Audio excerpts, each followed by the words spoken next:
I'm Tatiana Lampley. I am the basketball operations coordinator for Warriors.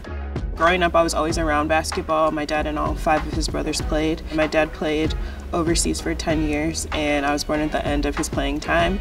In high school, I played basketball, ran track. I didn't play sports in college, but I stayed around sports. I was a women's basketball manager. I worked at the gym.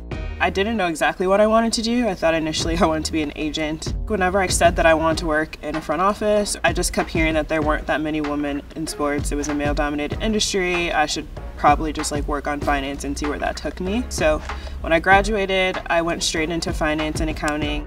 I had been working in finance for 7 years, and I had gotten my master's in sports administration, and I had just moved to LA to work at CBS. I saw the role open for the NBA Future Basketball Operations Stars program, and I was like, this is for recent college grads.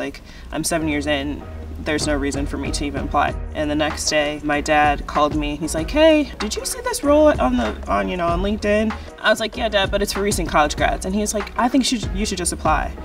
I just got this job, I just moved to LA, there's really no reason for me to apply. I'm not really looking right now." And he was like, "Well, just apply and see." He's like, "It can't hurt." I literally went home that day, applied, and I think the next day I got an email invite to do the video interview. I got the call that I got the job, and they were like, "We see you were working in finance, you have an established career. Is this something you actually want to do? You're basically leaving a real job to be an intern for a year." I had said over and over that this is exactly what I wanted to do, and to just kind of turn it down when it was finally given to me would have just been throwing it back in someone's face. So I was like, no, I'm gonna do it, I'm gonna see, and if it fails, I'll just go back to finance. I did the program, I got in. Even getting the Warriors, I put them number 1, they put me in number 1, that's how I got matched. It was like a movie.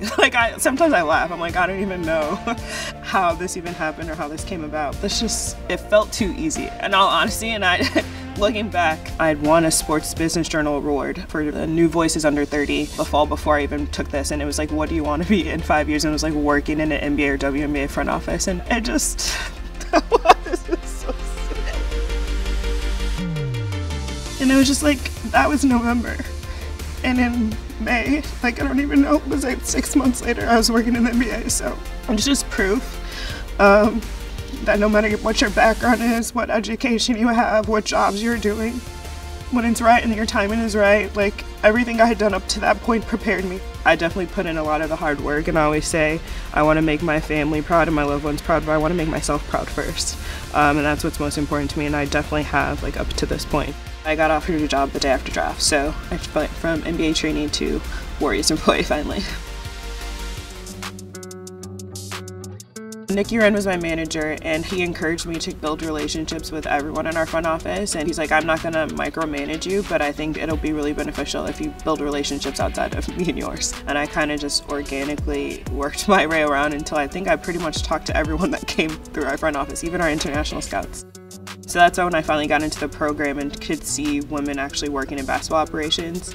It was just eye-opening for me, and so I immediately felt welcome, and I think by the end of the season it really felt like everybody was invested in my success, whether I stayed here or not, and so it was a really great experience. I didn't come out of college working in sports, but I ended up with my dream job. I also shared a little bit on social media when I was in the MBA program, so I would get a lot of questions on how I got in and then what was I doing.